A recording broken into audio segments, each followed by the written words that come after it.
welcome! Ne welcome, nego dobrodošao. Sada je dobrodošao, moraš to reći na hrvatskom. Dobrodošao! Vaše omiljene filmove ili serije od sada možete gledati sa hrvatskim titlovima ili sinkronizirane na hrvatski jezik.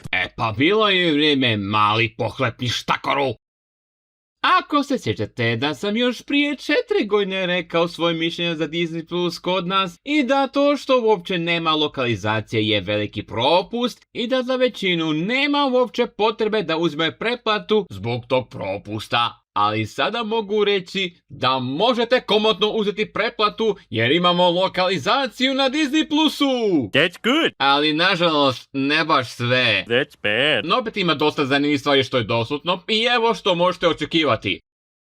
Prvo da izdvojimo filmove, imamo Aladdin, igrana verzija, Auti 1 i 2, Avioni, Ekipa za 6, Crvena panda, Dumbo, igrani film, Elementi, Elio, Encanto, Čuvari šume, Tajanstveni svijet, Kraljica zla 2, Izbavitelji 2, Izvrnuto obrnuto 2, Juhuhu, Kralj lavova, animirani igrana verzija, Ledeno doba 3, 4 i 5, Lilo i Stitch, igrana verzija, Luka, Ljepotica i zvijer, igrana i animirana verzija, Mala sirena, igrana verzija, Kralj lavova Mufasa, Potraga za Nemom, Priča o igračkama, svi filmovi, osim 5. koji se još vrti u kinima, Ralf ruši internet, Raje posljednji zmaj, Rio 1 i 2, Skakutavci, Snjeguljica, igrana verzija, Snježno kraljevstvo 1 i 2, Svjetlosni, Špionaže kamuflaža, Vajana 1 i 2, Vajana igrana verzija se vrti u kinima by the way, Vrlo zapetljena priča, Kršilom, Zutropola 1 i 2 i Želja. Što sada znači, nema više zvuka iz kina za ove neke novije filmove, konačno! I od ovih filmova mi je drago što smo dobili Encanto. Baš sam to htio pogledati u malo boljem izdanju bez da čujem neko šuškanje iz kina.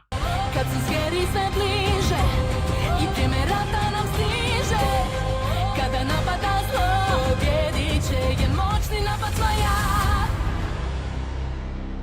Dragon Striker je najnoviji naslov napravljen od strane nekih Francuza, koji je neka vrsta poznatog francuskog crtića galaktički nogomet. Eti vam za sve sa druge strane Dunava galaktički fudbal, gdje umjesto... Kako se ona zvala ta moć koju su imali u galaktičkom nogometu? Na svakoj planeti u galaksiji postoji Flux. Ovdje na Kilijanu zovemo je Dah.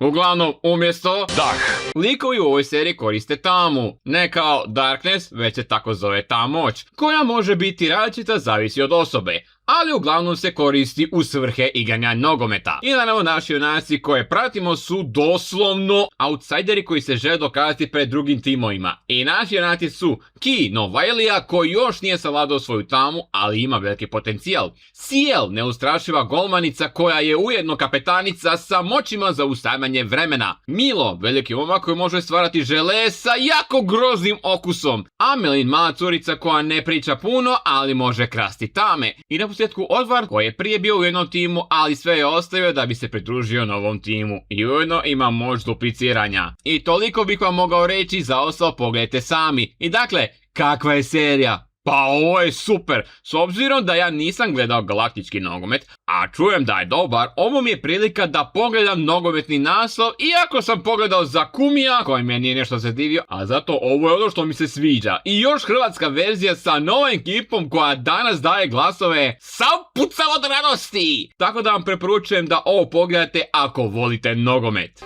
It's hard to believe what's not waiting for me. X-Men najde seme nastaja sa svojim ludim epizodama gdje ovoga puta naši X-meni pokušavaju zaustaviti apokalipsa i to kroz različite periode. Jedna ekipa gdje je njegova moć potpuna, a druga gdje je on u usponu. Da li će uspjeti, to nažalost ne znam, ali ćemo saznati. Inak što sam u početku pogrešno protumačio seriju, sada željno čekam nove nastavke. I nadam se će popraviti stvari koje su se dogodile u nekim epizodama. Još mi je drago što su hrvatski titlovi dodani, pa me je lakše pratiti. Ako se želi još X-mena, samo navalite. The Jedi and the Republic. I još jedno veliko iznenađenje, vidim da je dodana 6. sezona Star Wars Ratovi klonova, što je izgleda friška nova sinkronizacija. Nisam je uspio pogledati, no vjerojatno je dobro odrađena, no to ostavljam vama da saznate. I toliko od mene, nije nešto puno, no ovo je tek samo početak i sada nama ostaje čekati i vidjeti što će se doći na Disney+. Svoje reakcije o ovome napišite u komentarima, a ja sam mogu staviti neku seriju za malo duži video konačno u razmatranje. Udobno se smjestite, pripremite kokice jer Disney Plus na hrvatskom spreman je za vas. To je tvoja sudbina, vatra što oslobađa. Osjećaš li kako ta